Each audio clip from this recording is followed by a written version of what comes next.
Hi Gemini, this is Jov. Welcome po sa ating channel. By the way, this is your weekly Gabay Tarot reading from July 30 to August 3, 2025. Gamitin ang reading na ito bilang gabay lamang.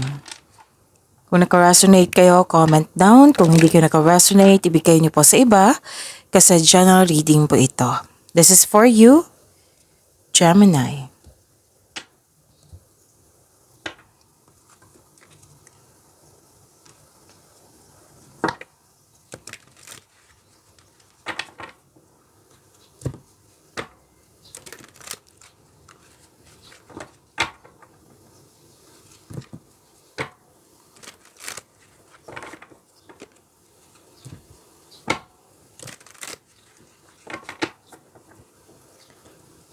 Para po ito sa iyo, Gemini.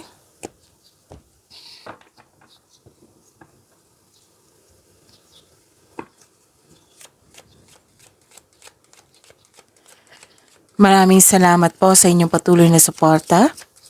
At maraming salamat din po sa mga hindi nag-skip ng ads. Maraming salamat din po sa mga nag-donate. Sa mga hindi pa nag-subscribe, subscribe na po kayo at click bell notification para malaman nyo na may bago tayong video. Para sa mga gusto magpa-reading, comment po kayo ng personal reading. Again, comment kayo ng personal reading and check my reply sa comment section.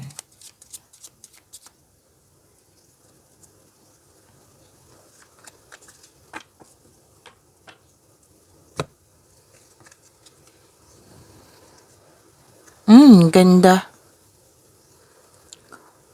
Power, authority, and protection.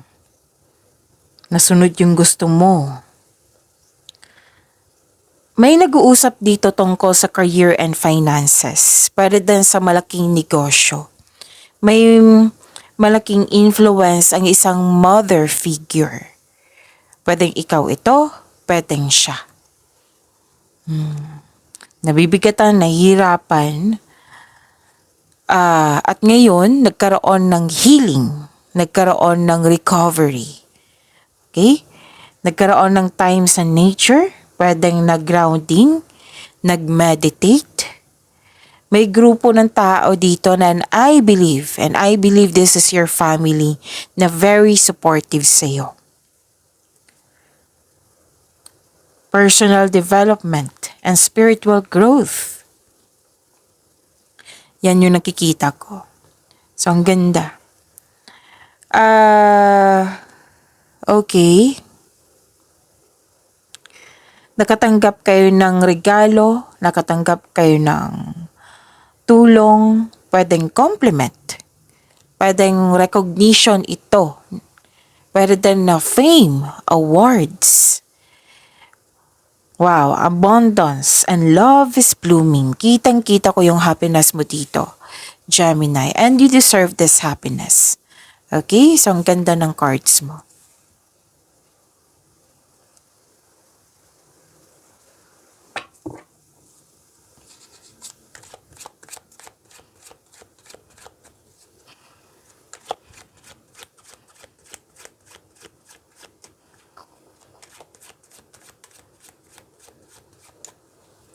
Energy po ni Gemini ngayong July 30 to August 3, 2025.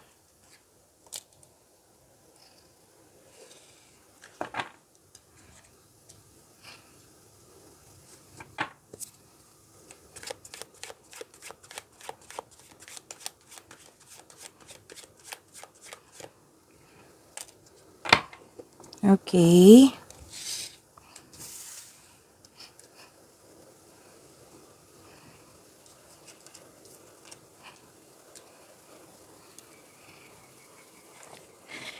Gemini, kung may napansin kayo na repeating message, yan po yung pinupush ng cards niyo po. Like for example, nanood kayo sa isang video reading natin, yung monthly Gabay Tarot reading natin. At dito rin sa weekly Gabay Tarot reading nyo. At may napansin kayo na repeating message. Yan po yung pinupush ng cards niyo po na kailangan yung bigyan ng atensyon, solusyon, at aksyon kung maaari po. So, ano yung energy ni Gemini? So, tinaas ko lang dito kasi malaki yung cards natin. So, yun.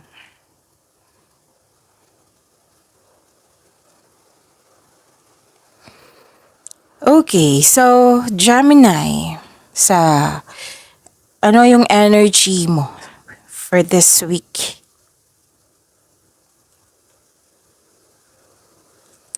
Makikita ko dito, you are very inspired, busy. Creativity, yan yung nakikita ko. Nag-initiate ka. So, meaning to say, nagbigay ka ng aksyon. Puro movement yung nakikita ko dito.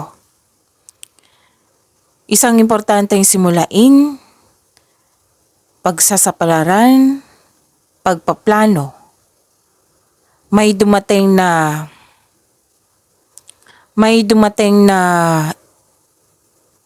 pwedeng bagay, pwedeng tao, pwedeng opportunity na mas naging inspired ka.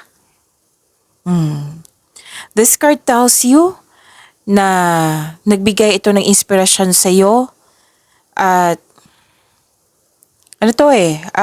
pwedeng bagong simula sa proyekto, pwedeng paglalakbay din ito, pagsisimula ng isang bagong koneksyon sa isang tao, pagsisimula sa trabaho, negosyo ba, basta may bagong simula.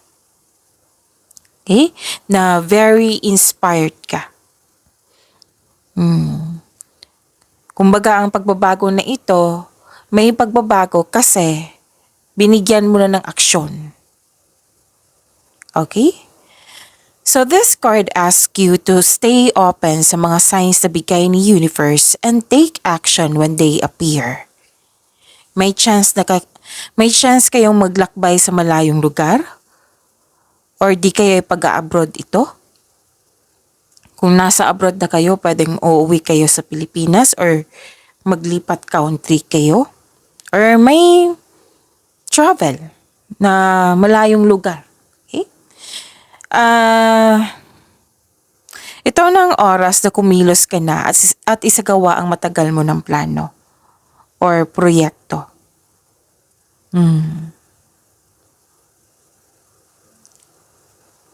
So, exciting opportunity, mas na-inspire kayo kasi this is chances.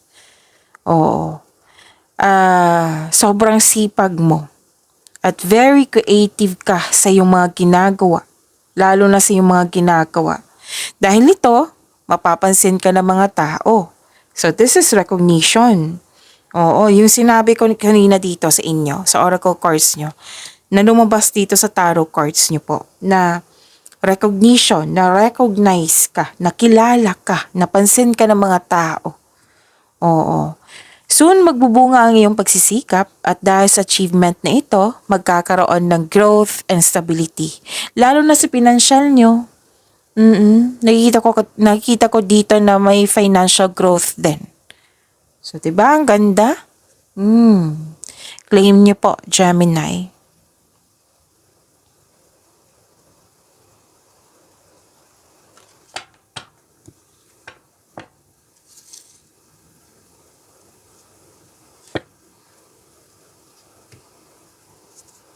Okay.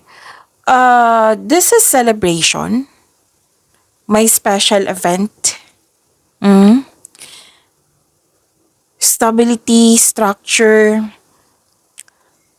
May gantimpala kang matatanggap, maaring mana ito or promotion. Or di kaya recognition. Dalawang card na mismo nagsabi dito recognition, nakilala ka.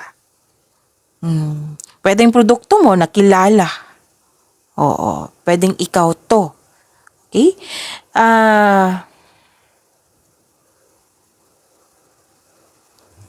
Nag-decide kayo dito kasi may natapos kayo na gawain. Posibleng gawain to. Oo, nag-decide kayo dito magbakasyon or posibleng nag-decide kayo na mag-out of town.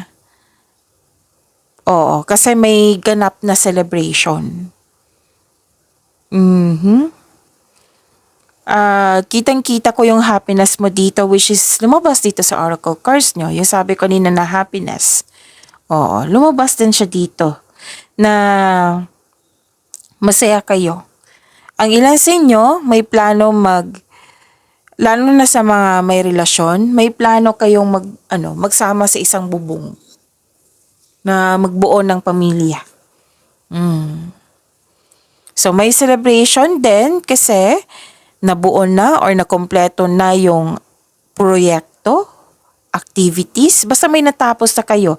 That is achievement. So nag-celebrate kayo kasi may tagumpay.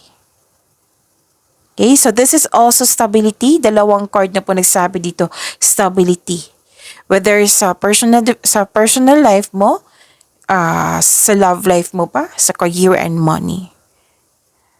So celebrate your success. Ang ganda, Gemini.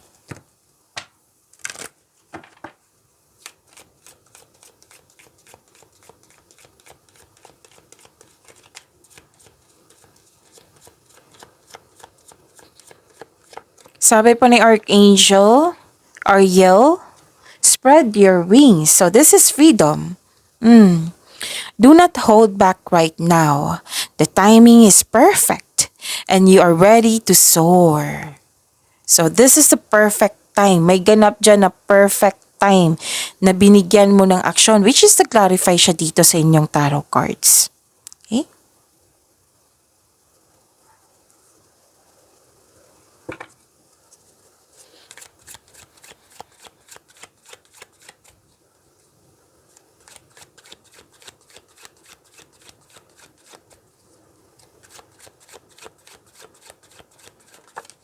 Okay, so this is about your career and money, Gemini.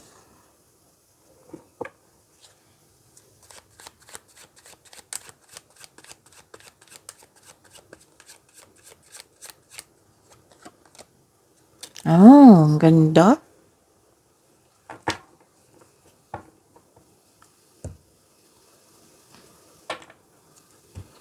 May nakita ko dito sa career and money mo, nagkaroon ng promises or deal. Nagkasundo kayo sa isang tao. Deal, agreement, commitment, promises, ano pa? Basta may pag-uusap dito, nagkasundo kayong dalawa.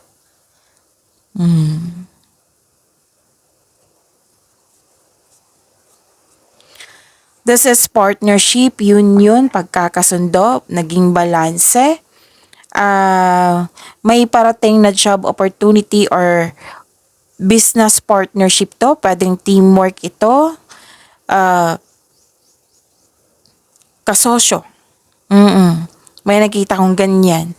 Sabi ng card, itong opportunity na ito, i-grab mo po ito. Sabi ng card, kung pwede po.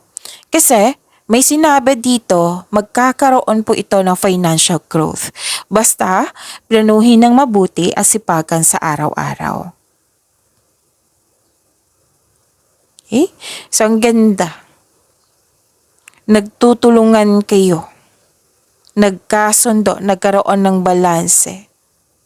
Pwede din na may tao na tutulong sa iyo. Pwedeng magbigay ng puhunan upang tulungan ka na palakihin na mangyayari yung layunin mo sa buhay, nang maabot yung layunin mo sa buhay.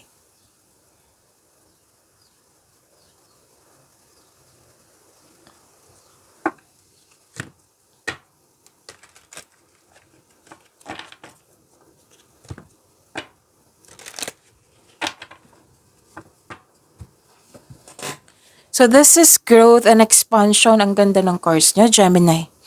Growth and expansion. Dalawang card na mismo nagsabi dito sa career and money mo na nagtutulungan. May collaboration. Wow. Makikita mo na ang mga bunga ng iyong pagsisikap. Ngunit maging mapagmasid. Kung may plano ka na, this is a time na gawin mo na ngayon. So action pa rin dito, Gemini, from your energy cards to here. Puro siya action. Kasi for growth and expansion, which is nangyari na. Okay? Yung iba mangyayari pa lang kasi may action na eh. So, itong action mo is for growth and expansion. Ang iba, na-achieve na yung growth and expansion. So, dalawang card na mismo nagsabi dito na may paglalakbay talaga. May abroad akong nakikita dito. Pwedeng,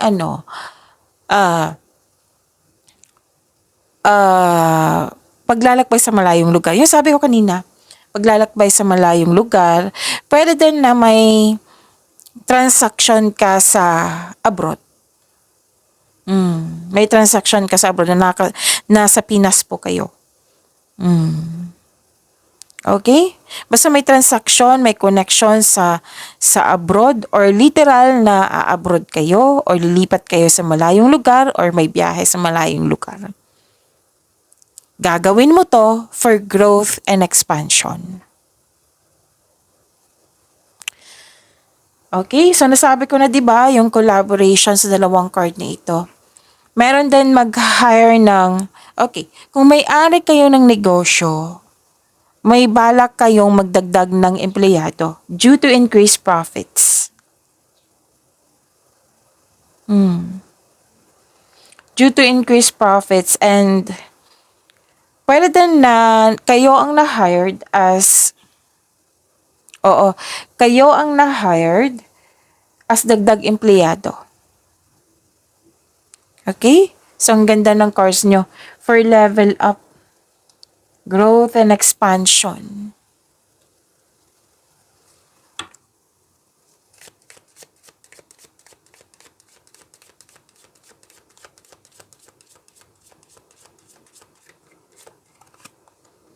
Oh, savings. You always need to put something. So, this card reminds you na mag-save ng money. Control, monitor your money. It might be na may na-receive kayong malaking pera, so you have to control it. Balance. Save something. Create savings for the future. Okay?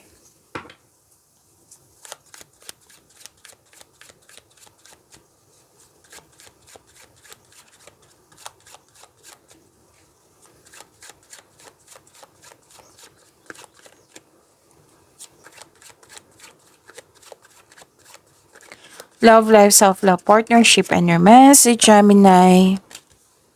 For this week po.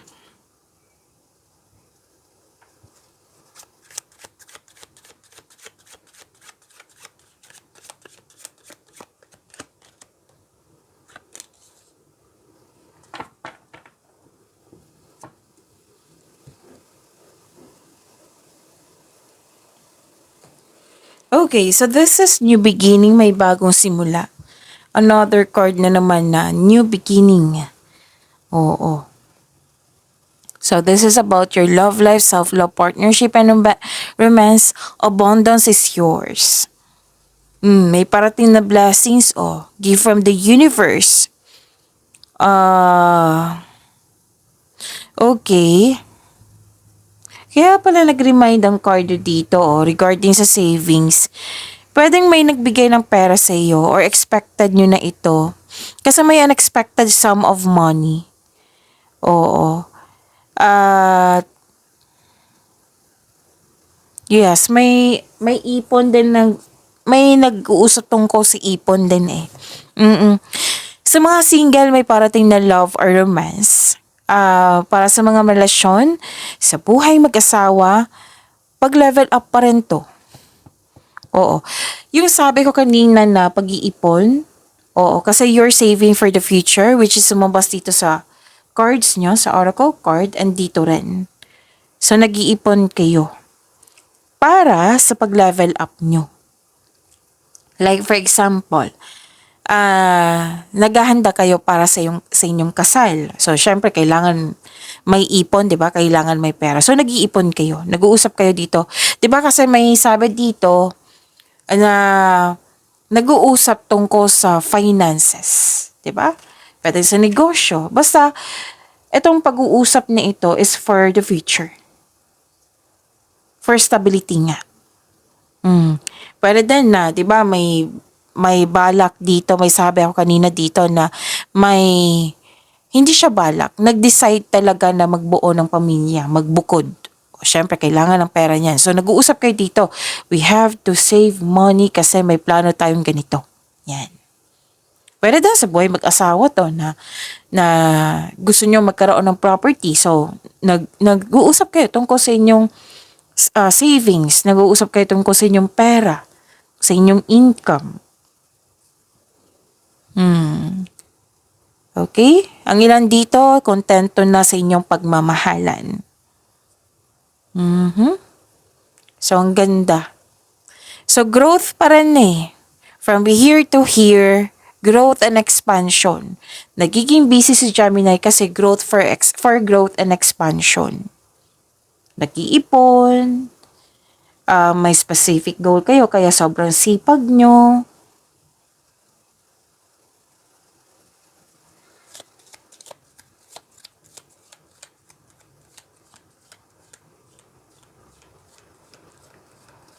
So, mga single, nakikita ko, may parating sa inyo, 'di ba? Na bago. Pero ang iba dito, nahihirapan sa pagtanggap. Kasi guarded. It might be tungkol to sa nakaraan. So, sabi ng card dito, try to fix and forgive yourself first. Para fair din sa bagong tao sa inyong buhay. Fair din sa inyo. Okay? Para magaan yung pasok ng bagong pag-ibig.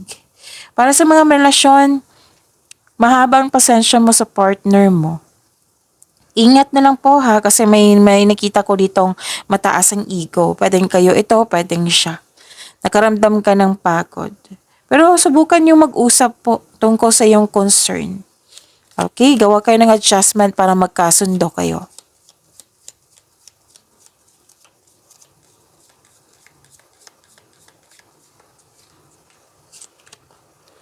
Time.